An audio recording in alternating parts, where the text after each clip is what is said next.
When we started this series, I promised that as soon as the person responsible for designing the park had been appointed, we'd be talking to them. And finally, that's become possible. So today, I'm going to be coming to the offices of Rios Clementi Hall in Larchmont Village to talk to Mark Rios, who's the man who's actually going to be creating the park we're going to have at Santa Monica Airport. You can already see there's lots going on here. So let's go inside and find out exactly what. Hey, how are you? How are you, Gavin? Gavin Scott. Nice to see you. Thank you so much for coming over having here. us. And this looks an exciting place. Well, I'm excited to show you around. Good. Show you Okay, what we're up to. Let's do exactly So why don't that. we take a quick tour? This is one you may have seen. This is Grand Park downtown, and it's about 12 acres. Yes, it's a fantastic and place. It links the Music Center with City Hall. The overall piece of land is about 16 acres. The park area is 12 acres. Right. So actually about the same size Very as similar. the park at Santa Monica. It's very similar. So come on upstairs. Yeah. Let's take a look. This is a project you may have seen on Sunset Boulevard. This is a vertical garden I on love the vertical IAC gardens, yeah. building. And How practical is that? Is that in... you know, this is pretty terrific because the building is on a water table and the garage has to be de-watered, which Yes. means there's a pump that takes all this water and puts it in the storm drain system. fantastic. And so we're using all the water they would normally dump in the sewer to water this. It's recycled water. Yeah, in all effect. recycled water, and it does a lot for pollution and greening and even sound absorption. So it's I always has a find it lot very of. exhilarating when I see that. The only thing I'd love to see on there, if you could get some very agile cows or sheep. I think it'd be great. to You know, graze. birds would be nice too. Absolutely. Actually, we have a lot of birds and butterflies. Mark Rios studied architecture at USC and landscape architecture at Harvard, and he's insistent both disciplines should go together. He began his first firm in 1985 with the idea of creating complete environments, and as well as Santa Monica Airport Park and Grand Park, he's worked on projects for the California Endowment, Temple Emmanuel of Beverly Hills, and Mark Taper Forum.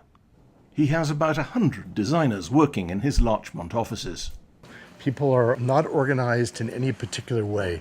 Younger people, people with more experience, architects, landscape architects, product designers, we're all sort of in the same space, and it really fosters collaboration and a lot of inter-project discussions. So we try to be as not departmentalized as possible. On these two walls, we put up a lot of ongoing projects so that everybody can see what stage they're at, and there's a lot of debate and criticism in the office. It's almost like a school environment.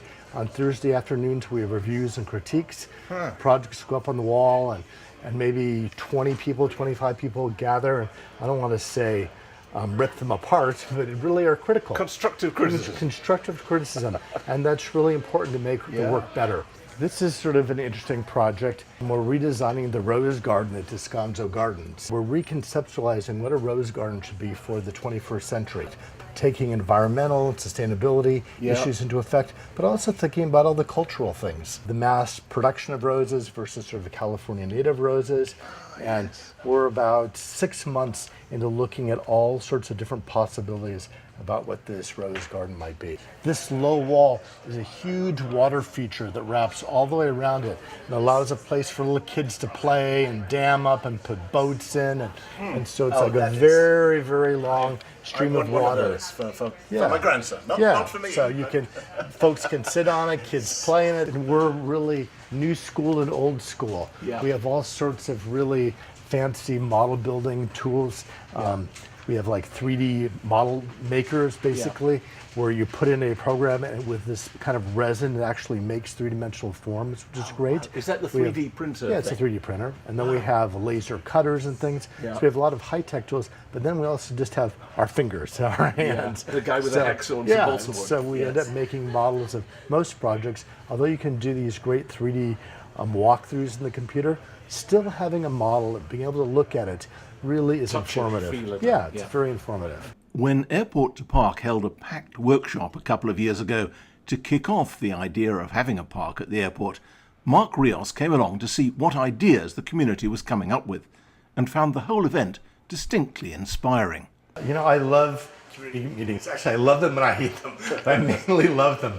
And I love them because you really get some insights you may not have as a designer. So we started the meeting by really looking at all these very interesting infrastructure projects around the world that are basically an industrial landscape that are changing from their sort of 20th century industrial use to a 21st century recreation and park use. We had huge laundry lists, which were fascinating, about sports facilities and natural ecological preserves and places for community. And it's great to get sort of this huge range of ideas. Just thought about how this could be transformational for the community. Now, clearly, this park is a small part of what we hope will one day be a park covering the whole airport. How do you integrate the two?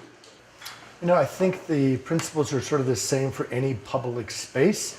That number one, you really want to understand what the community wants and needs. Second thing you want to look at is what's the ecology of the place? What's it like from a natural and environmental point of view? And what are all the systems that are on the site that either you want to recover or reclaim or promote? And so sort of the ecology of the place is sort of the second principle. And let me ask you about that, because I'm assuming that the ecology of the place has largely disappeared under asphalt as it stands now. It has. There are a few traces of it, and not a lot. But I think part of the thing that any good landscape architect does is you want to peel things off and expose things and let natural systems start again. So what about the balance between things like playing fields and informal space? How do you go about making that distinction? I would call it performance landscape. A performance landscape is where people go and they perform in sort of structured ways, like playing soccer. But then we also want to promote a cultural landscape where you can have a birthday party or a picnic. And we want to promote an ecological landscape, a landscape that gets us back to being a little bit more sustainable on the land.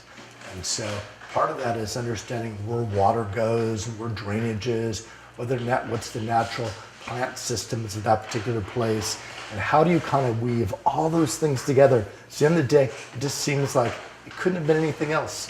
It just has to be this, And that's the magic of design. Mr. Rios and his team are conjuring up that magic right now, and he's beginning his meetings with local residents this week. But always thinking not just of the 12 acres he has to play with at present, but of the enormous possibilities of the 200 acres that will be available once the jets have finally fallen silent.